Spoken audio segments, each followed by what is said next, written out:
आम्ही आता भुईमुगाच्या रानात भांगला आलोय.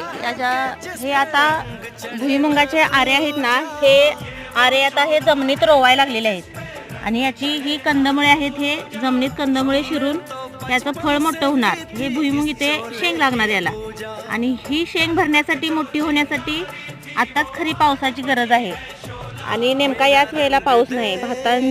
भात आता पोसवायला लागलेला आहे. भाताची लोंब असतात ते मोठी लोंबे जे वरती येतात शेंड्याला, भाताच्या पिकाला, त्याला पाण्याची गरज आहे.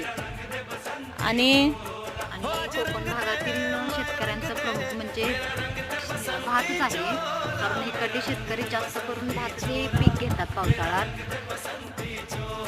मैत्रिणींनो, रॉयल शेतकरी असाल तर तुम्ही आमच्या व्हिडिओला लाईक करा, चॅनेलला सबस्क्राईब करा.